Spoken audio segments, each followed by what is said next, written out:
Let's drink Michigan beer from coast to coast and far and near. It's local and delicious, any styles that you wishes. Raise your glass and toast your friends. Let's drink Michigan beer! All right.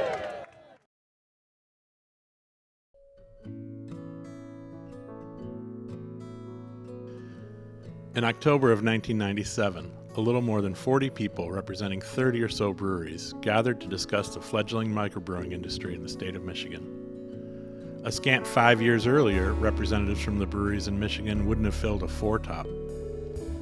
25 years later, countless people contribute to Michigan's robust beer and brewing community.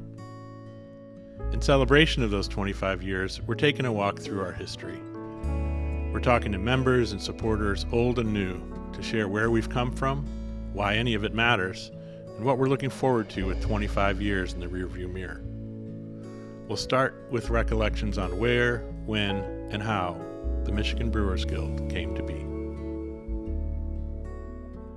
When Mary and I recognized that we thought we could be a greater benefit to the industry by being that conduit for the industry, and then in issue 8, I put out an editorial that said, wouldn't it be a good idea? And the response from you guys, from the 30 or so breweries, was yes, let's do it. But you had the brilliant idea and the nerve, I might say, that we had to meet in neutral territory. Yeah. I won't have my product where somebody else's product. So I found a Bud Bar in Saginaw, and we met there on completely neutral ground. And there were 40 or 50 people there in little groups. I feel like it was wise at the time, but I tell you, looking back, there's times where I'm like, that seems pretty petty. But I think it's a barometer where we were.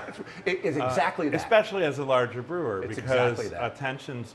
I think there was a lot of excitement about what was happening, but it was tense. Yeah, It and it was wasn't all still roses. competitive, and we weren't.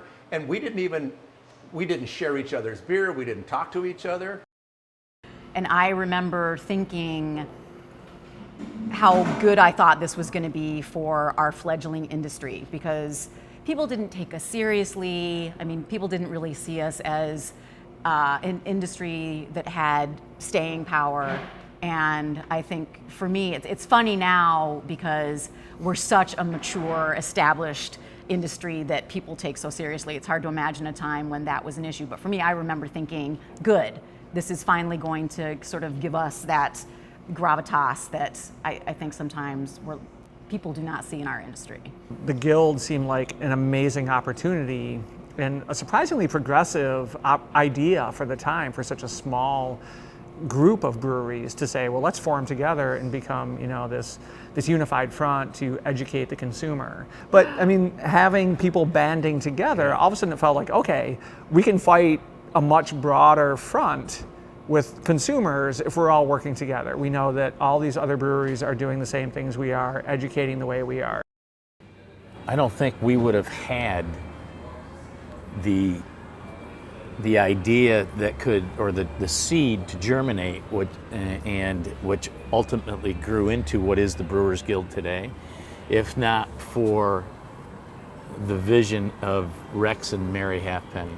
There was a handful of people that if you had the same conversation with, and I'm Rex or Mary Halfpenny, and you ask them whether they'd be willing to come and come to a meeting and can we come together because it looks like we've got something going here. Yeah. I think there was enough like-minded people that said absolutely. The turning point, I think, that the community was the inception of the Michigan Brewers Guild.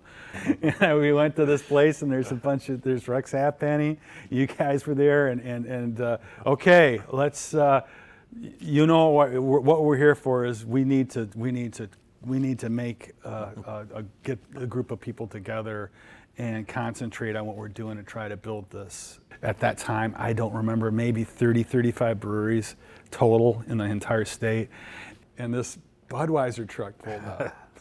And I think it was Matt Allen that said, "It's a hit," some mafia thing. They're gonna get us all right now, busted a brrr, it's a hit. Get every damn one of us. Either that or maybe it was Maybe it was Johnny Leonardo's who said it. It had to have been Leonardo's.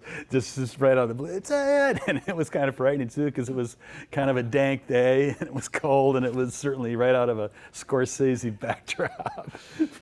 It was like a first dance. People were sitting around the outside, and every once in a while you get somebody that stand up and say what they envisioned it to be.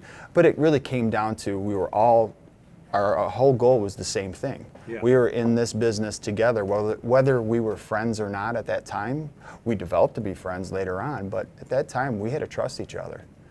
If you're a new member or a new brewer, you know, trying to imagine what the landscape was like 20 years ago is probably pretty difficult. You know, the landscape was a lot different. We were all fighting for a share of mind with our wholesalers. We were kind of this unknown entity that was very juvenile, very ignorant in the ways in which politics worked in Lansing, and we're very impacted by regulation. And so trying to get more opportunities to have our fans and consumers try our products is something that one would think would be beneficial for everybody. Like, we all wanted to get more people to try our products, and it was a very difficult environment. Just because you got a license and opened up didn't necessarily mean people were going to come try your product, because they didn't know what it was. And so trying to get people in your door, trying to have access to, we'll just say, stores and different channels was much more difficult than it is today. Now, it's different today. I'm not saying it was easier or harder or anything, because I think there are different challenges for if you're a new startup today. But you don't have that big hurdle of people not knowing what craft beer is or what a small brewery is.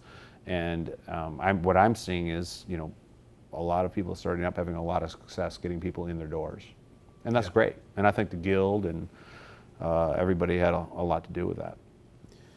I think that we all wanted so much more. We had such grandiose ideas, but the little things we were doing along the way seemingly is what really turned the corner, I think, on it, you know?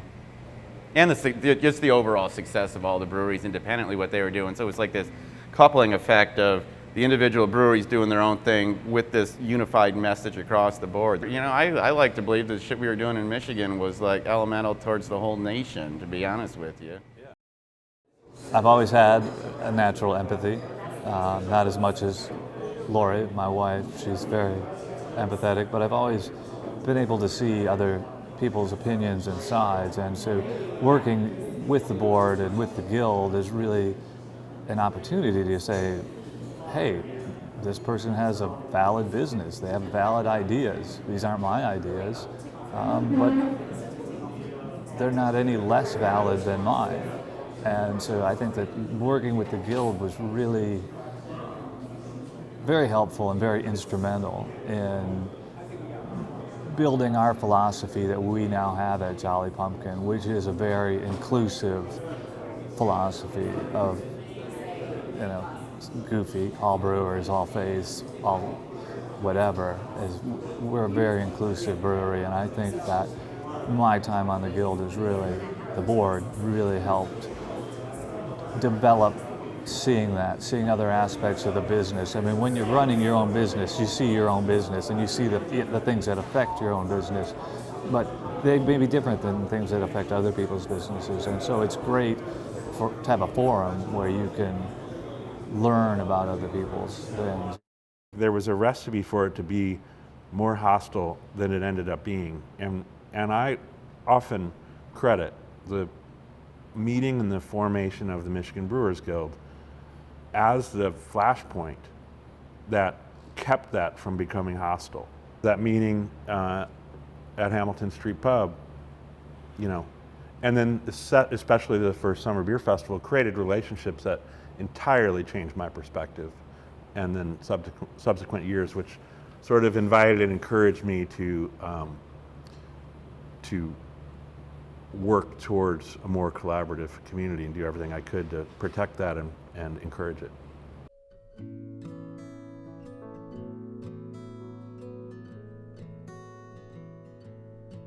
Each brewer and brewery have their own story of how they came to be, often willed into existence by determined and relentless visionaries. It's impossible to capture them all here, but we bring a few forward from the days before the Guild all the way up to the here and now. Scrappy homebrewers made the big time, cultural epiphanies happened in faraway places, and natural hosts found their way to opening their tasting room doors to welcome visitors from all around the world. Here are a few of those stories. I was pedaling into Grand Rapids to my best friend Jim Rouse's house, and he said, "Hey, you look hot, you want a beer?" And I said, "Sure. Hey, it's noon, and I'm hot." So he poured me a really nice dark beer, and I said, "Hey, Jim, you must have gotten a raise. You're buying the imports now." And he said, "No, I brewed it myself." I said, "Nah." He said, "Yeah." I said, "Gee, this is pretty good. How much does it cost you a bottle to brew this stuff?" He said, "Oh, less than 20 cents. I was hooked. 1978, that was the year that, thank you, President Carter, for signing that bill, that home brewing was legalized, I believe. And at that time, I worked on a dairy farm. And my partner and I, Gordon Averill, Gordy, fifth generation dairy farmer, had to sell his farm. And we were looking in the tank one day full of milk. He's looking in there and kind of shaking his head and saying, "I'm going to be losing money on this milk. How can I make a profit at the going price?" And I said, "Well, gee, what if it was filled with beer?" Dairy tanks, stainless steel vessels with a compressor unit that can chill and covers, made a really Clean, yeah, sanitized. and we got an old restaurant soup kettle. There was, I sold it to Larry Bell. It was his first brew kettle. I think it was 15 gallons. It was 1981 when we incorporated, and we were licensed in September of 1982. And so we were the first. So it was a year in planning, and the landscape had to be Stroh, Frankenmuth, anybody else? Heilman used to have a factory, but they moved on out. We were one of 3 breweries in Michigan. We got a nice letter from the federal government that said basically starting a brewery is an enterprise that takes considerable capital and, a kind of beware letter, because nobody had licensed a brewery in 37 years in the state of Michigan. From 1933 on into our era, in the 1980s, and up until the revolution really started in the 1990 or so, the idea was that there is the perfect beer. All beer, well, let's say over 90% of the beer sold in the United States was light lager beer. Kind of. Yeah, I started homebrewing in 1980 here in Kalamazoo, and I wind up moving over to Ann Arbor for a little bit. I think at the beginning of '82, which is right when Rail Ale opened, I believe. And certainly I was aware of, well, of course, Anchor, and then Sierra Nevada. I was homebrewing, and then I took a class with Bill Newman up in Albany, New York, and Bill was giving a class on small commercial brewery operations. I think there were 40 people who took the class, 2 of which actually opened breweries, myself and Mark Stutrud at Summit. Oh, yeah. I opened the homebrew store in '83 and selling stock, and then doing experimental brewing for CalSec with their hop products and getting their backing. And so then the brewery opens in September of '85 with the 15-gallon soup pot. There was $32,000 in stock and a $7,000 loan from the bank. I used to work for the original owner of the Traffic Jam, Ben Edwards. So with the cheese making, I got an education in processing, right? Yeah. The pumps and all that stuff was the same. But he did want to start making beer because he had a bakery, he had a dairy, and he wanted to make beer too. He never wanted to go into distribution whatsoever. He wanted to make beer for his customers. And thus that law becomes the big blocker. Yep, yeah. He wanted to make beer for the customers just like he was making cheese for his customers. Yeah. So that's when Tom Burns was reading about this, and who was an attorney who had gone to law school on the West Coast. So he was very well aware of what was happening because he was out there with the beginning of the Boulder Brewing Company and all of that. So when Tom moved back to Detroit, which he was originally from, he came by the restaurant and said, "Hey, I'd like to help you out with this litigation." So that's when they started trying to get some legislation passed to allow for brew pubs, and of course that history is pretty well documented. Yeah. But when that legislation went through in '92, it didn't help Ben because he had built the brewery across the street. It wasn't under the same roof as the Class C license, so he still couldn't operate it, right? So he got without getting a whole other license. Right, which he couldn't own because you can't have a brewery manufacturer's license and a Class C license. Yeah. So he ended up leasing it to Tom, who started Detroit and Mackinac Brewery. Right. And Tom really wanted to. In '92. Yes, so it was 1992. And Tom wanted to be a brewer anyway. I said, "Hey, I'm going to go over and help Tom get Detroit and Mackinac going." So I was vice president, and it was Tom's company. And we started Detroit and Mackinac. And then we made the wort for the traffic jam. So Ben still got his brew pub license, but we'd make the wort here, and he would come by in his dairy tanker. We'd pump the wort into the tanker, he'd take it across the street, and he'd ferment it in his cheese vat. But sadly, Tom had the recurrence of cancer, and we were only into it for about a year and a half. He passed away in '94. Of course, followed the legislative effort, and once it passed, our intent was to start a brew pub around the Ann Arbor area, but to have the Class C license to start, you're not supposed to sell them, but there were 3 available in the Ann Arbor area at the time, and I think it was about $300,000 each. So that's just a piece of paper, nothing else. And I happened to own a house at the time up in Grand Marais, Michigan. We went up there for Thanksgiving, and the owner of the Dune Saloon, Mike Ballard, found out, he'd overheard us talking about wanting to do a brew pub, and he said, "Why don't you buy this place and do it here?" So we did. I was homebrewing like crazy until people in Elk Rapids started saying, "You need to start your own brewery, you need to start your own brewery." And I'm like, "I don't want to do that, that's way too much trouble. I just like doing the homebrew." Finally, it was like I got goaded into it, and I got a couple credit cards and started TBC. Every bank laughed at us in this time period. You couldn't get a bank loan to save your life. What do you want, to make beer? We got Budweiser, we got Miller, we got Labatt's. Why do you want to make beer? So finally, we got a bank to give us a loan if we at first went out for at least a year and a half, brewed beer, and they would watch to see if it was successful or not. This would have been the early 90s. Okay. Probably 92.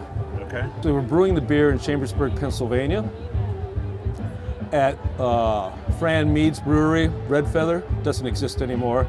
And then we'd either bootleg it back to Michigan or we'd legally drive it back to Michigan. After a year and a half, the sales were pretty good.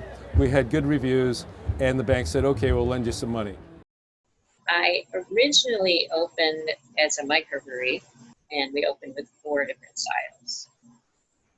So a few months after doing just the beer, obtained a winemaker's license. So we made wine for a few years. And then eventually I was able to obtain a Class C resort license.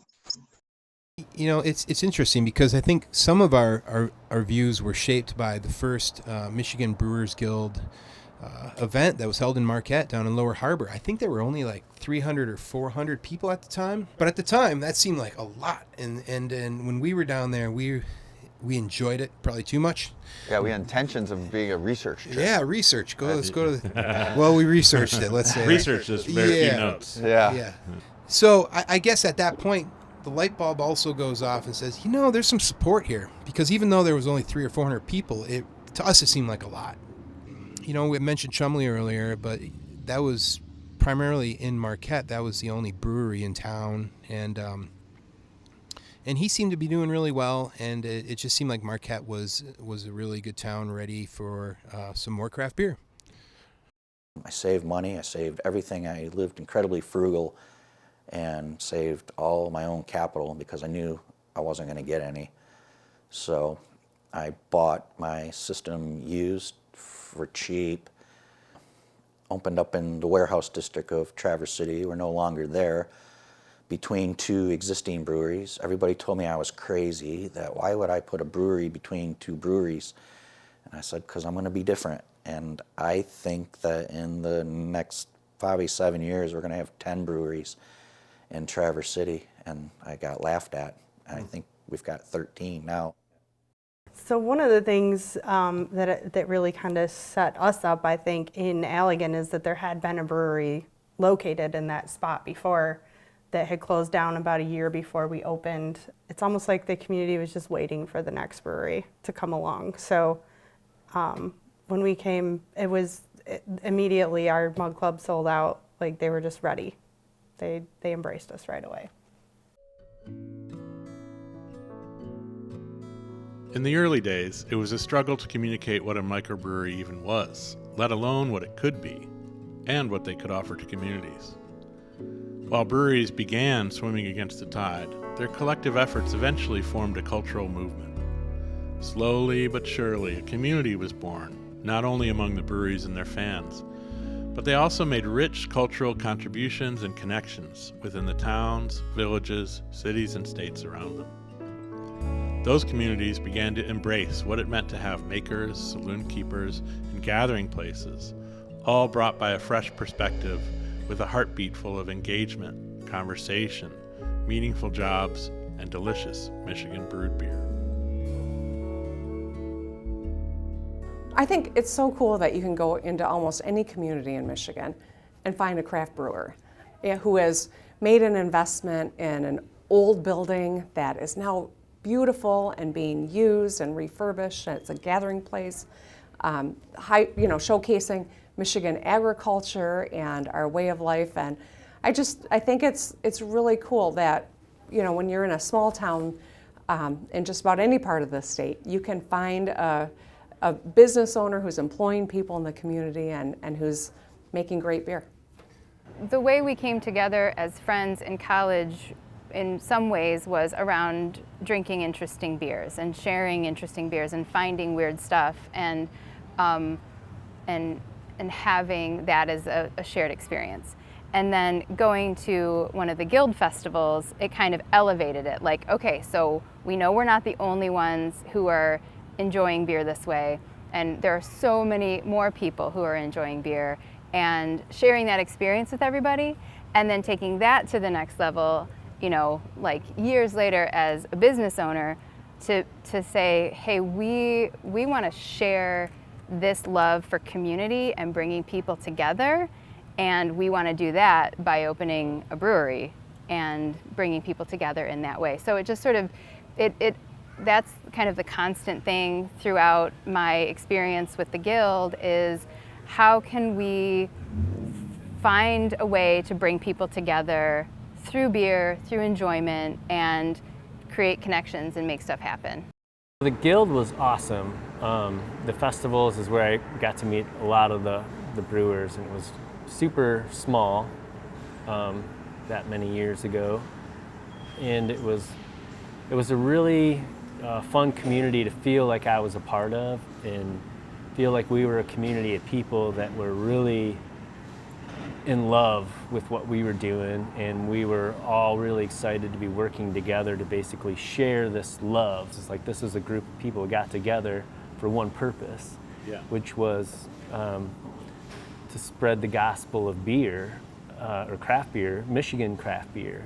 And I was super stoked, and I am excited still to be part of that community of people who love so much about this industry that they want to make sure that it's understood and interpreted and respected.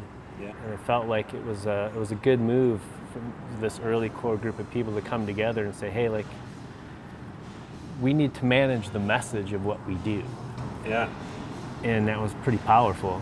Well, it was amazing what happened from the first festival, where I think we had more volunteers than we had maybe attendees. At the time, we were still trying to figure out how to get brew pubs to the beer festival. How do we get that beer there? So I actually was kind of lucky where I had guys like Ron Jeffries, and I had a lot of brewers who would come to Sandy's facility, and we do a contract brew for them out of the one barrel. So they'd actually come to our place, we'd brew a couple one barrels, and they would take that beer to the festival. So actually going through all the steps of now we're a nonprofit, and how do we get the beers there? How do we get variances? Well, we do that by keep making friends.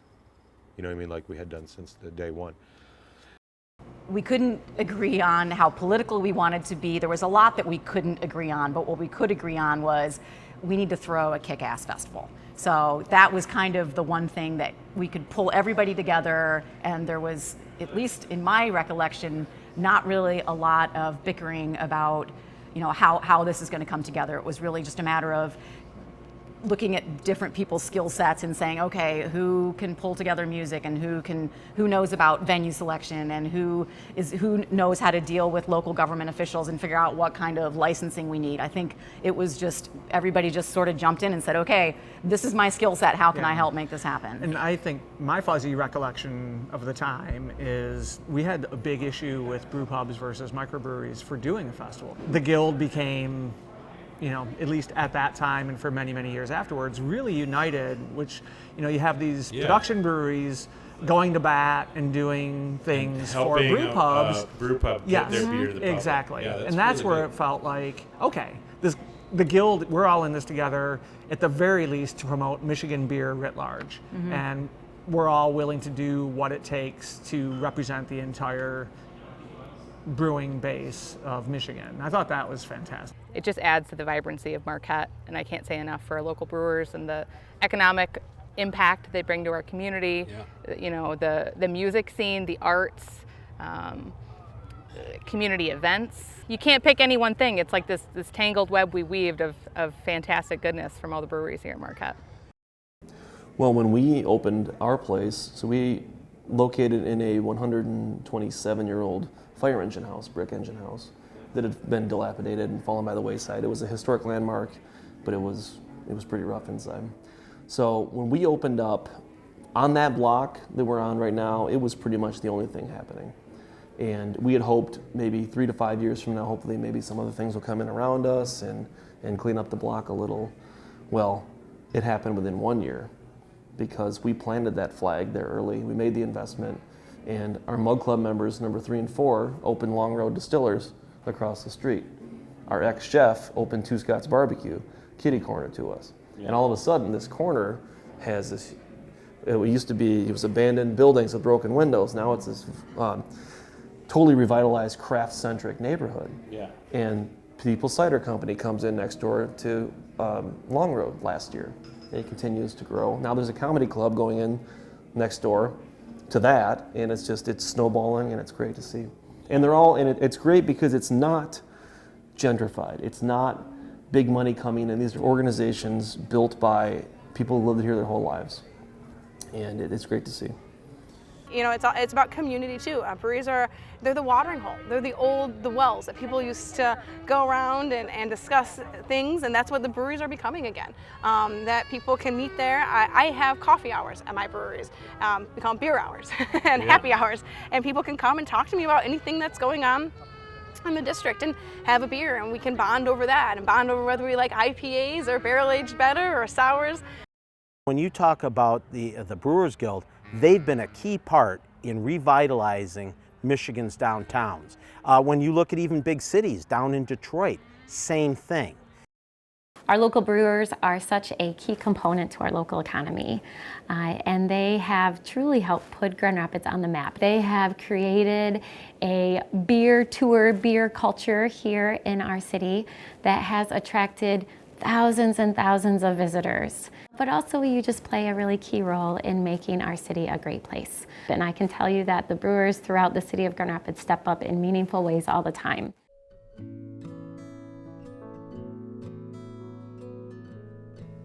Brewing is historically an apprentice trade. Learning the craft from those before you is a long-standing, important tradition. It's also equal parts art, science, and business, complemented by academic study and formalized education. Our community has grown from generous efforts in both worlds. We embrace knowledge sharing between bright minds as a way of being. We learn from and share with one another between breweries or with our generous and wise allied trades, with the Great Beer State Conference as an incredible example. At the same time, multiple brewing-focused academic programs across the state have come to be, providing more opportunities and improved access to education for aspiring and experienced brewers alike. When I came into the state, the organization that I was closest aligned with was Master Brewers, and one that I proudly still am close with today. Master Brewers was sort of on a parallel track with the Guild. I mean, the Guild is the state, and Master Brewers is national with a state component. The interaction between those two groups, I think, has been fantastic. And I'll tell you, to this day, the model of the District Michigan Master Brewers and the Michigan Brewers Guild is held up as one of the best possible out there. You have the most amazing community here in the state of Michigan with the most amazing brewers in this whole state at your fingertips, and they love talking about beer. Yeah. I think that I think people would probably get a little too proud. Hey, I got this new brewery. I've been running this brewery for a year. I know what I'm doing. You know what? There's so many people out there that can help you with anything and want to help you. And I think that community that you join, you just talk about, when you go to the annual conference, for example, the winter conference, that is the most tremendous opportunity for you as a new brewer to go and of course learn from all of your peers in the industry. And we bring in, of course, technical experts so you can learn from them. And it's the having the beers between classes are even twice as valuable as the class themselves. So I think my advice to any new brewer is to go to the winter conference and talk and listen to as many people as you can. And the resources that we have available for you there are second to none. What's really wonderful, and one thing that I really find is fascinating, so again, I went to Siebel Institute in 1999, and they had courses for brewers, and like I said, I did a draft tech skills course. But beer education just wasn't out there the way it is now. And of course, UC Davis had a program back then. And, people that were interested in beer wanted to learn, but we were very, very limited in what was available to us. And so what I've actually seen over the last 20 years is availability of education for many, many things. Cicerone organization is one of them, but brewing education, it's great. So just in Michigan alone, we've got 5 or 6 institutions where you can go affordably and you have your choice of programs for education where you can learn to be a brewer or you can learn, many, many things in a brewing program. So education has opened up, and accessibility to all these things, I think, is one thing that has changed incredibly. I think, today we probably represent 21 Michigan breweries. We support each other probably better than any other place that I've ever been. When I started back in 1996, we definitely offered a lot of resources to the brewers. They came to us for anything, recipe formulation, in addition to general malt questions, malt handling. They may come to us with questions about water treatment plants. We really were a resource. And the industry has become so much more educated. There's so many more resources available to them that that need is not as much as it was back in the day. I really feel that here in Michigan, they understand it's a brewing community and they're really there for each other. The other thing is your community really supports the brewers, and they always have, long before it was cool anywhere else, anyway in the Midwest. But one thing I absolutely notice is the engagement. And that engagement kind of manifests in the breweries seeking out locally or Michigan-produced ingredients, which I think is really key. I mean, I don't know how many tens of thousands of people work in the brewing industry now, but there's also many farms. Hop farms have sprung up all over the state. There's people growing grain all over the state. There's a number of malting houses in the state of Michigan now. We actually have one here in the UP. I think that sort of transformative change, that sort of engagement on this very much broader level is really significant, and I think the brewing community is responsible for that. We want our growers to learn from the people they're trying to produce the best product and sell their product to.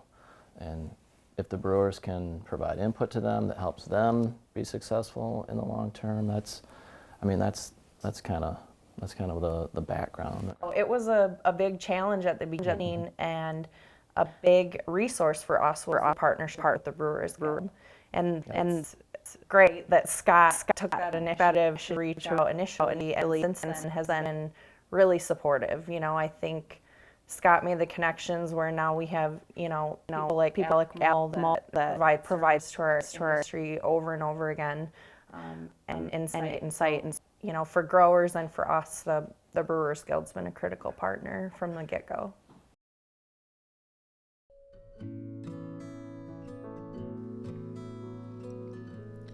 Camaraderie is a hallmark of all, if not most, brewing communities. Michigan scene just seems to be exemplary. There's no end to the stories of breweries helping one another, people helping each other, and genuinely rooting for each other's success and well-being. We counted on that spirit as the experience and hindsight of a couple of decades showed opportunities to be more intentional about our culture. While each brewery and business is on its own path, we're grateful for the insights that help us open our doors wider and work to remove barriers, provide more encouragement and opportunities for many different types of people to join our community, become part of the Michigan brewing family. We love the Michigan beer community. And I think that people were like, you're opening a brewery in Saugatuck? Like, why would you do that? Like, Saugatuck Brewing's there. And I was like, they've already reached out to us. We're good. Like, they knew that they weren't going to be the only brewery in town forever. Like, Mitten even opened before we did. So now there's 3 in town. Yeah. So everyone seemed to be really concerned for us about that. And I was like, it's going to be okay. Like, our industry is not built on that sort of competition. Leave that for other industries. That is a perfect example of the beer community that we want to be in. And I'm really glad it's here. Sometimes when I go to places, I don't feel welcome. And so I wanted people who look like me to come to place and feel welcome. And so we go out of our way when we see or hear a Spanish speaker in our space, because there's a disconnect, there's a cultural disconnect. And so it's up to us to bridge it. I feel like right away, the guys kind of took me under their wing and, were looking out for me. And then I met like Kim Schneider. Just by dumb luck, she was here in town and mentored me a little bit. She's awesome because she's always like, I don't want to talk about being a female brewer. Like, yeah, it's a non-point. Like, I'm just a freaking brewer. It is interesting. I know the Guild is getting a lot more conscious about diversity in the whole brewing scene, and I love it. I'm gay and a female, and I own the business, and I'm not married to the co-owner. So I am this weird little fraction of percentage in this industry. And I really, really hope that it grows. I love that we're trying to bring in people of color and, just like more queer people. I think the direction that we're heading, and we're doing it very intentionally. So I think the fact that we're opening it up and inviting everybody, I love it. I think it's an awesome time to be a part of it. I'm an educator by trade, secondary education, some higher ed, and my background and training is in social justice. And so seeing this in the beer industry, like an industry that I've always been excited about. I love beer, I love going to breweries when I travel, and now hearing some of the terms and things that as a professional, I've always known and been a part of and never seen in beer. I'm like, oh, wow, this industry is even cooler than I thought it was. And back in 2018, I was the only Black person that worked at our brewery. And that's in Detroit. That's a problem. Yeah. So I think it looks a little different here in Southeast Michigan than it does in other areas of Michigan, and ensuring that there's representation and there's breweries that support inclusion, and that the Guild really supports people and providing them the tools and resources to do that. I think all Guild members, I think almost everybody in our brewing Guild community are willing to help one another. You know what I mean? It seemed like a time long ago that a lot of breweries are more defensive towards each other because they were in competition, it seemed like, or maybe society's changed a little bit too since then. But to me, I think almost every brewery in the community I ever dealt with, that I think they all are, is to support each other. And in those early days, I just thought it was cool that being like basically a no-name, we could call Shorts and be like, hey, I've never used a Zamenagel like to check carbonation. Like, do you have someone that can show us? I want to make sure I'm doing it right, or like just technical questions, the community was very open. The other thing we did was join the guild. We thought of joining the guild right away, but I never thought like I'd run for the board of the guild or beyond the board of the guild.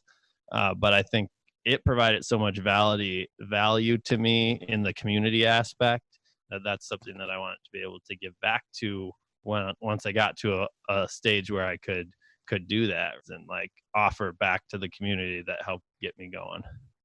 We started having a Friday affair, figuring people are coming to town, we should have some beer, maybe some food, and have this place for people to get together and catch up with each other. It's turned out to be an event that's really looked forward to by local folks. I mean, we had the current mayor, 3 previous mayors, the new city manager, previous city manager, state senator, state representatives, sheriff, and on and on. And these people are they've been so nice and welcoming about the event, and it's so nice to see them come, and they come down and have a beer and just want to socialize. It's really genuine and feels good. And I remember being in the back of a truck, one of those box trucks that back in those days, we didn't have a trailer where all of our stuff is.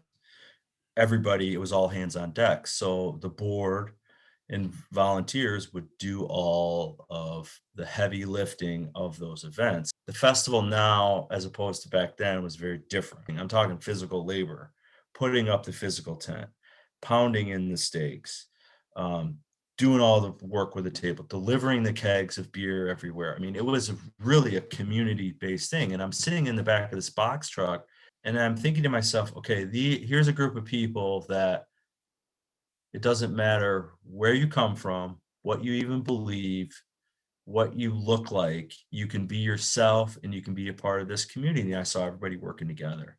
Like they're all working together for the greater good to promote their businesses, but also the category. And I'm thinking like, this is something that I can be a part of and I can be myself with. Someone wants to know how to make a sour beer or they want to do something, you literally type that in a search engine. My search engine and our search engine back then was reaching out and talking to someone. Hey, can I get some yeast from you? Someone said you make one of them fuzzy German beers and you got some of that crazy smelly yeast. Can I come and get some from you? Yeah. Absolutely. So we shared everything. We shared knowledge, we shared yeast, we shared a lot of beers together. And we started the guild together, and we all, at the end of the festival, picked the trash up in our own vehicles and threw it out together. And this is everyone who's in the guild now, who had breweries back then. They were all there at the beginning helping throw trash out. I remember the first time I went to Summer Beer Fest as an employee, my mind being blown by people just are putting these fences up. And people are, on forklifts moving, like they know what to do. We don't even have to, they do it every time. And they do it for the love of Michigan craft beer. We don't pay these guys, they show up and they want to be part of this too. They want to be part of the family too. I'm the fixer. I fix all the problems, I handle it all, get it all taken care of. That way, they can worry about what they need to worry about and I can get everything else done. And there's like 30 of the core volunteers that show up at every festival. Be here all day, rain, snow, shine, they're here. And we have a few people who have been to almost every single festival ever, and then we have some new people. Beer Fest is great. I love going and trying all the beer and hanging out and meeting everybody. But the people, the brewers, the volunteers, everyone, that's what it's all about. It's all about the community. People that work together to make all of this great beer, they work together, okay? Literally, breweries in Ann Arbor work with breweries in Traverse City, and there's a bunch of collaborations, but there's also a bunch of just interaction between, I used to work at Arbor, now I work somewhere else, and so there's still a connection there, and there's not animosity. These guys are all working together with a goal to brew better beer. Taste the beer out there, okay? I didn't find a sticker out there yet. Yeah, it's incredible. Yeah. And everybody's rooting for each other. Yeah, well, they are, exactly. When we were looking at getting into it, We saw a lot of collaboration, at least it seemed like it. We'd go to these breweries and it was like you'd talk to people and everyone knew the brewer and they knew the taproom manager and they knew their suppliers and everyone seemed very collaborative. I think there are times where there's been challenges where maybe you feel there's some competition, but in the end it just always seems to come back to this collaboration. Some of the challenges that we faced in the UP with like shipping or resources, we found ourselves really reaching out to each other. And I almost feel like through the pandemic, because we were thrown more challenges, it sort of resurrected and reminded us that yes, we still can count on one another. Regardless of your career or vocation or life, you can always pick out those few people that gave you that hand up. And nothing brings us more joy than to be that person for another business or another entrepreneur, a team member, clients that hold events here. I mean, we just want to help and be that change maker that people were for us. And so that gives my life purpose and meaning. One of the things that was really a change for me when I was on the board without staff, you or I were basically the contact person for just about every member.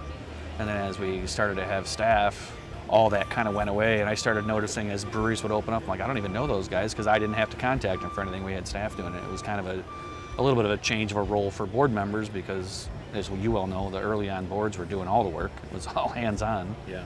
And once we had staff and they took over, they kind of started spearheading most of the physical work. And the board really has turned into more of a leadership board as opposed to a hands-on, worker bee board. It's one of the big passions I have is our legislative day was where it started with the guild. And for people that don't understand what that is, it's the day when the brewers kind of dress up. It's a clean shirt and some clean shoes and it's clean shirt day. Comb your hair and we're going to Lansing. Talking to politicians is not much different than talking to somebody who's enjoying your craft beer on the other side of the bar. You are selling your business, your product, your lifestyle to them to make it seem important. Beer is a great and wonderful thing that most people just love, and it's a fun topic to talk about. So it makes it a very easy gateway to talk to them and stuff.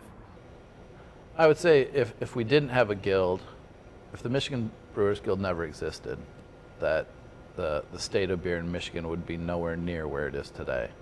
I think the camaraderie, this fraternity of brewers has done nothing but take the level of professionalism to our entire category and really raise the bar. It's been great to see how we've all kind of figured out that we can all play in this arena, and we all have, all of our brands kind of fit different niches. And we realized that pretty early on when, when there's a brewery 20 miles away from you or 5 miles down the road, that we realized that we're all different. All of our brands are different. We speak to different people, and the lack of loyalty is okay. But the beer enthusiasts, the beer tourism, these folks are coming in from all over the world now, and we understand that they don't just come to Grand Rapids and go to Founders. Small business is the backbone of our economy, and it is the heartbeat of our communities. And they can transcend the usual partisan lines that often stall or just even keep people from even talking to one another. And so I do think that this industry in particular, but the small business owner generally, has an important voice that people listen to. And so I encourage people to use it. Deeply proud of the spirit of collaboration and camaraderie that we've held through difficult times is what's going to get us through these difficult times. Universally, we're hearing people saying it's changing, it's getting more competitive, it's tough out there, there's a lot of breweries. True. And so that can be a threat to that camaraderie, and it's our existing strength and connectivity as a group that will perhaps encourage some people to not take the step too far and not go into too vicious or hostile of a competitiveness. they're difficult times. We will definitely bristle at times, but I think our community is more safe from bad practices between competitors than a state that does not have the connective tissue and strength of support and relationships that we do. So the work we've done for the last 25 years is going to influence how we move through the next 10. Yeah, it really is a unique thing in this industry where you have people who are, you would assume are competitors, who are working together, who are using their voice collectively, who know that one success doesn't mean another's failure. It actually creates more opportunity. When people see a robust industry, it benefits everyone in the industry. And so it's really this collegiality that is unique in this economy and in this growing industry. And it's a great lesson for everyone.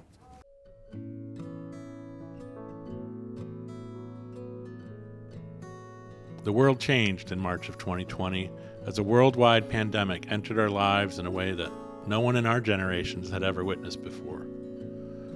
Personal losses were astounding, and amidst all of the personal grief, fear, and concern were confusing business challenges. Breweries were closed. Jobs were lost.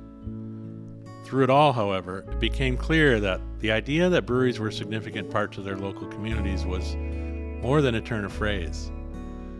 Breweries and their local supporters provided mutual support, both emotionally and financially, and fresh, tasty beer was a welcome salve for a worried and damaged world. It's impossible to share the enormity of this impact, but one thing that's important is that we're here and there's Michigan beer. It's affected. Yeah, every inch.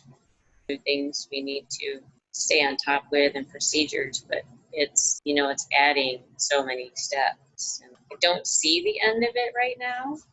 I mean, I still have that hope of the light in the end of the tunnel, but I think it's very possible it could get a little worse before it gets better. Yeah, and just people's perceptions. They're just all, they're nervous. Yeah, it's crazy. This might sound bizarre, but I felt like I had a 9-to-5 job because I came in and was making sanitizer every day during the first part of COVID by turning old beer. And then we ended up making sugar wash as well and making more of it.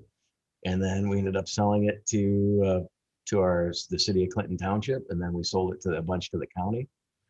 And we were fortunate enough that they were buying it, and that they wanted to buy local. I mean, that helped us out a lot. Locally made sanitizer. Yeah, locally made sanitizer. That still all seems insane to me, that part of it. And the first part of it, when we were selling it, people are lined up, trying to social distance, not knowing the severity of how bad the COVID would be. Yeah. Or, how deadly this thing was, and trying to keep their distance, but lining up for hand sanitizer outside of our place. Stuff that they bought online already. They're just there to pick it up. And then and then we were giving it away to some of the fire departments, some of the police departments, and they're all thankful for it because there was a shortage everywhere. We, from the beginning, were hypersensitive on the sanitization before everything got shut down. And we actually took things down to just carry out and curbside only before it was state mandated, because we were starting to get really nervous about it. And then we tried just operating with just the curbside for a few weeks, and we were just starting to get too nervous about if we were going to get our staff sick or customers sick. And so we just fully shut down for a good month. And then once people were starting to feel more comfortable, we opened back up for takeout. And then shortly after that, we got our region opened back up for dine-in. So we waited a couple weeks after that before we actually opened up for dine-in, because we were afraid of the people that were gonna come out in that first couple of weeks. Yeah. It's so strange times. It's so strange. So yeah, I mean, afraid of people has never been a very good hallmark for our industry. But and it's real. It's real, yeah. So strange. So yeah, we've just we pivot and adapt. Just as far as our business goes, we had to reinvent ourselves and change our business model. and that of course meant letting a lot of people go. We used to do table service and, have a full wait staff, and like I said, a bigger menu. We had to just go to counter service and cut the menu down to the bare minimum, still do good work and everything. But that sucked. Nobody's fault, but just to keep the business going, that's what we had to do at that time. But what I appreciated, we're all in the same boat. Being able to talk to or commiserate with fellow Brewery Guild members was great.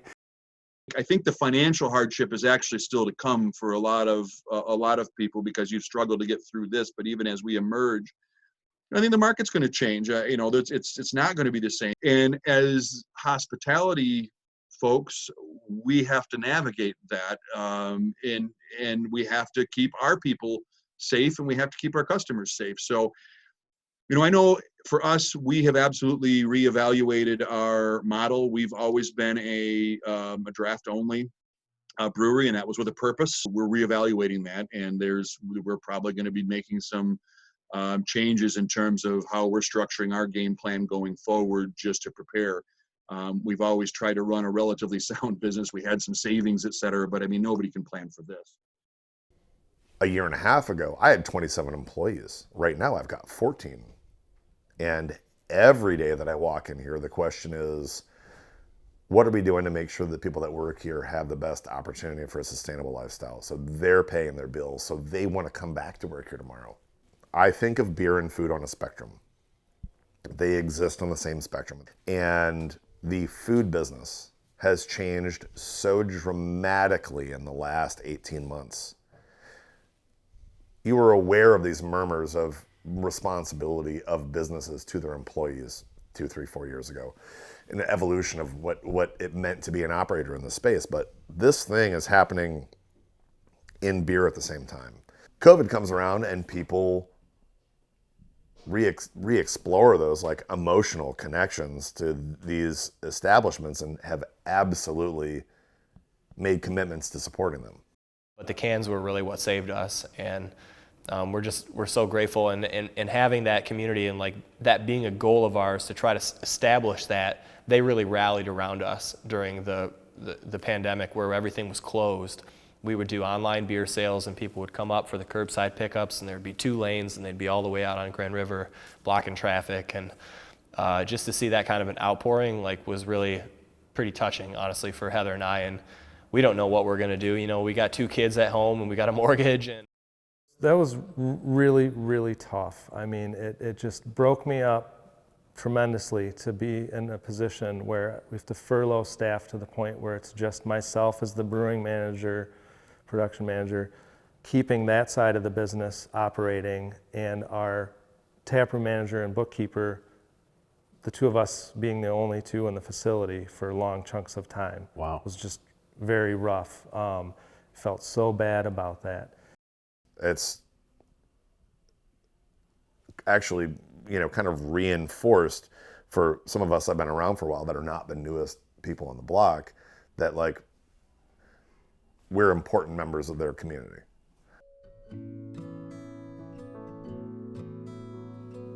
We hope this visit with a few of the voices of our community helps shed light on something we think's pretty special. 25 years of an organization founded by volunteers to bring like-minded folks together in the spirit of support for our craft. That's worth celebrating. We appreciate every opportunity to raise a glass with pride and in celebration of where we've come and who we came here with. However, we believe it's just a foundation. It's a solid first step. Okay, maybe it's a solid several steps, but those steps are toward what's to come. Being someone that was at that first guild meeting in the little pub in Saginaw, planting that seed, I can remember, still feeling kind of competitive with the breweries that are around the table. And it was really like that first, those first early festivals to me that really changed the dynamic.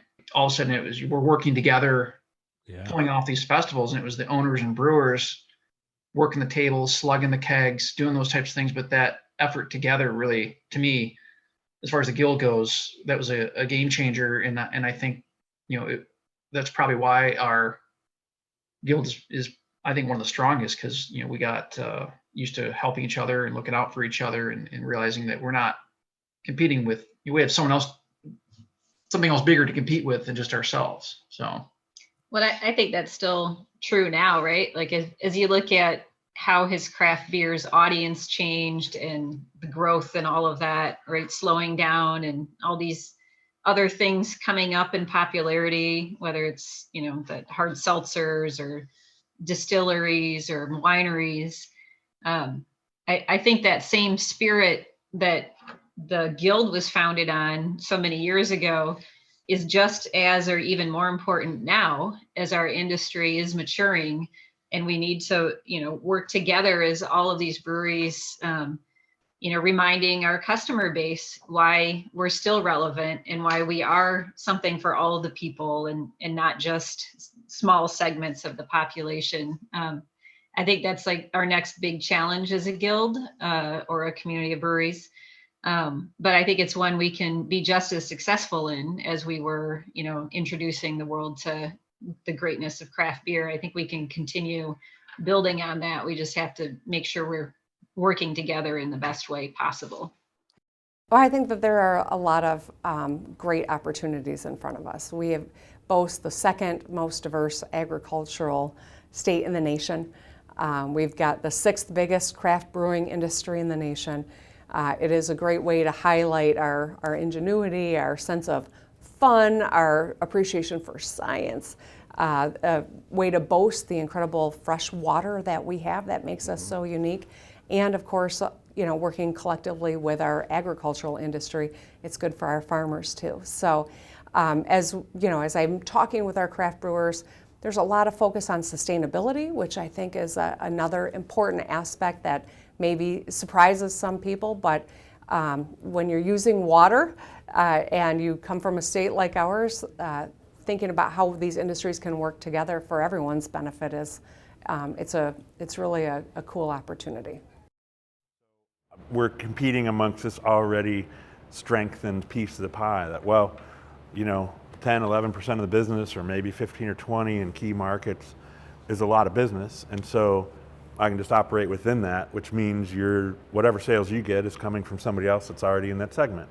That starts to bear the competitive energy and feeling like you lost business to somebody next door, because you did. We have to believe that the products we make, the culture we represent, is worthy of a larger part of the market. If we don't, as small brewers, actually believe that we're worthy of a larger piece of market, then we won't get it. Growth can be slow and measured, but we should not settle for saying, hey, you're popular, people love craft beer now, look, it's in the airport. Isn't that good enough? We're very collaborative in this state, and we love to talk to each other and help each other out. And if you're struggling with any facet of your new operation, there's somebody out there from another brewery that has been through it and is probably willing to help you out. So when I look at where the Brewers Guild is today in 2022 and where we've been, how we've gotten here, and where I see us going, it makes me want to thank everybody that's been involved over the last 25 years. I don't even think we can recognize all of them. But when I do look to the future, I think about measuring the Brewers Guild not only in terms of how much of the total Michigan beer is sold by Michigan breweries. There are now breweries in almost every community, but we continue to see them open. And I think there's room for more breweries to open, particularly the neighborhood brewery. I think we're going to see more and more communities with a second and a third brewery, or small communities getting a brewery. We certainly see that now. And I think it speaks to what it means to community. And one of the focuses that we really have is to try and make Michigan beer part of the fabric and culture of Michigan and what people do. And that's done by people. Beer brings us all together, but it's the people in the community, whether it's people that work at the breweries, the enthusiasts and fans who drink our beer and love what different breweries do, the other businesses that have come close to us who support the brewing business. When I think of it all, it's all the people that are so much a part of the industry in the community. And I see many more years of that rich community and what will become even richer heritage of brewing in Michigan, the great beer state. Congratulations on 25 wonderful years. We're going to keep growing, and here's to the next 25. Let's drink Michigan beer from coast to coast, from far and near. It's local and delicious, any styles that you wishes. So raise your glass and toast your friend. Let's drink Michigan beer. Cheers. Cheers.